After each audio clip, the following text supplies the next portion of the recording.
Tahukah cocoy sekalian, beberapa prajurit Tentara Merah pernah mengenakan lambang swastika. Ada juga yang dihadiahkan celana sebagai tanda jasa, lalu unta berperan penting selama Perang Dunia Kedua. Dilansir dari Rusia Beyond, hari ini kita akan membahas fakta tentang Tentara Merah.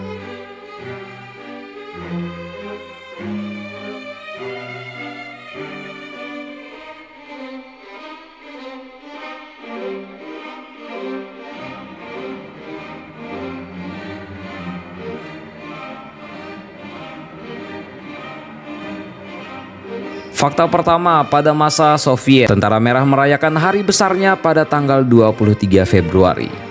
Itulah hari ketika Tentara Merah mengalahkan pasukan Kaisar Jerman di dekat Narva dan Pskov pada 1918.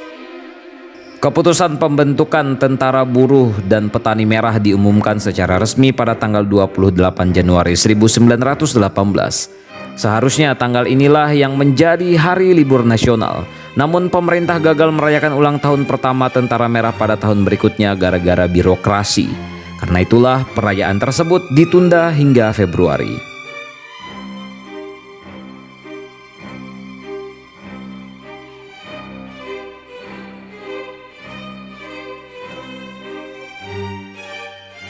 Fakta kedua adalah Budenovka, yang diambil dari nama Komandan Semyon Budiyony, adalah salah satu simbol utama Tentara Merah.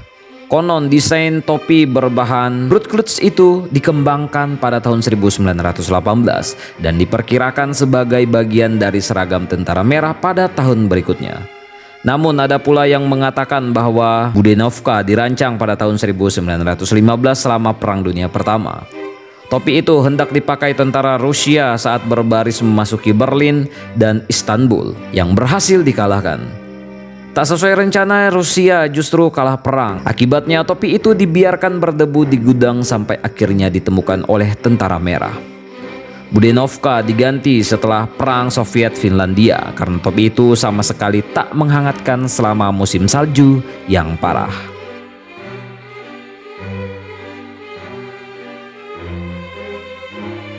Fakta yang ketiga adalah beberapa resimen Tentara Merah pernah memakai swastika.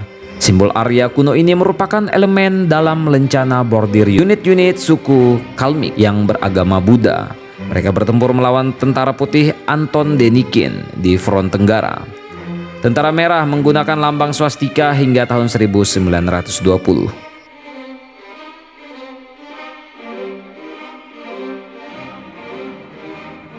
Fakta keempat adalah pada awal Perang Saudara, Tentara Merah sempat kekurangan senjata dan seragam. Sementara bentuk penghargaan dan tanda jasa militer pun sama langkanya. Sebelum medali dan tanda jasa bertebaran di mana-mana, para prajurit diberikan jam tangan, sepatu boot, pelana, dan tunik sebagai bentuk penghargaan atas keberanian mereka. Seorang prajurit bahkan diberikan kotak tembakau yang terbuat dari emas milik Permaisuri Ekaterina yang agung.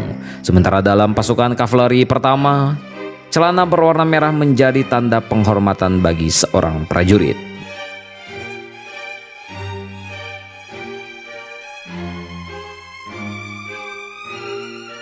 Fakta kelima adalah Tentara Merah tak punya opsir sampai 1943. Kata itu dianggap bertalian erat dengan Gerakan Putih atau gerakan anti komunis yang melawan kaum Bolshevik selama Perang Saudara.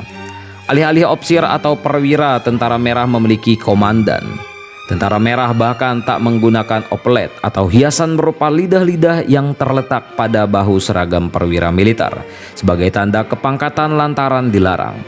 Sebagai gantinya, tanda kehormatan berupa lencana disematkan pada kerah dan tanda pangkat pada pundak. Jajaran perwira bersama epauletnya dipulihkan kembali setelah kemenangan penting dalam pertempuran Stalingrad di tahun 1943. Konon Stalin ingin mengaitkan kejayaan Tentara Merah dengan sejarah tentara Rusia yang gemilang sebelum revolusi 1917.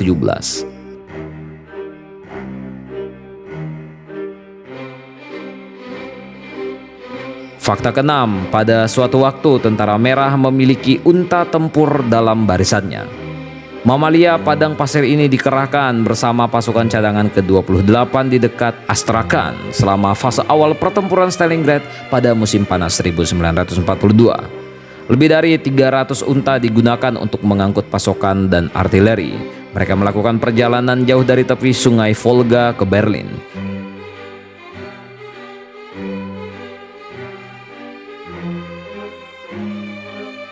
Fakta ketujuh adalah pada awal 1945 Tentara Merah adalah pasukan terbesar di dunia, yaitu sekitar 11.365.000 tentara. Namun perekonomian Soviet yang lemah pasca perang tidak dapat mempertahankan pasukan sebesar itu dan sama sekali tak diperlukan pada masa damai. Dalam 3 tahun setelah kemenangan demobilisasi atau pembebasan tugas militer bagi tentara yang dikerahkan pada masa perang, setelah perang selesai, besar-besaran mengurangi ukuran militer menjadi 2.874.000 tentara sejak pada 1948. Pada tahun-tahun pasca perang itu wajib militer ditangguhkan karena para pemuda diminta untuk membangun kembali negara mereka.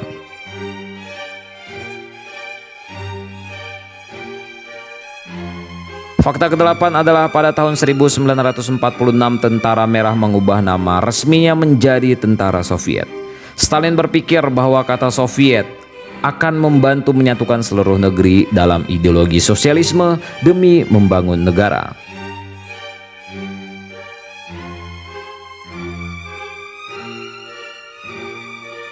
Fakta ke-9 adalah pengepungan terpanjang dalam sejarah tentara Soviet terjadi selama Perang Afghanistan dan dikenal sebagai Kebuntuan Aruka. Selama 3 tahun 10 bulan, resimen senapan mesin ke-682 bertahan di sebuah dataran tinggi di desa Ruka yang ditinggalkan di ngarai Panjshir.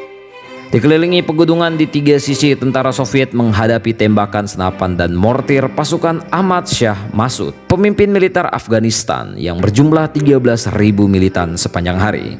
Selama seluruh pengepungan resimen itu yang akhirnya menyerah dari ngarai Panjshir pada Mei 1988, kehilangan sekitar 386 orang.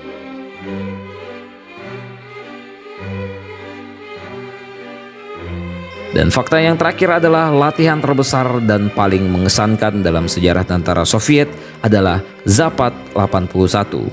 Latihan ini melibatkan hingga 100.000 personil termasuk pasukan angkatan darat, angkatan udara, pasukan terjun payung, dan angkatan laut. Sebanding dengan operasi besar pada Perang Dunia Kedua. Zapad 81 hendak menunjukkan kepada negara-negara NATO bahwa tanpa menggunakan senjata nuklir sekalipun, tentara Soviet mampu mengalahkan sebagian besar pasukan musuh dalam hitungan hari. Tentang ini bagaimana menurut kalian, coy?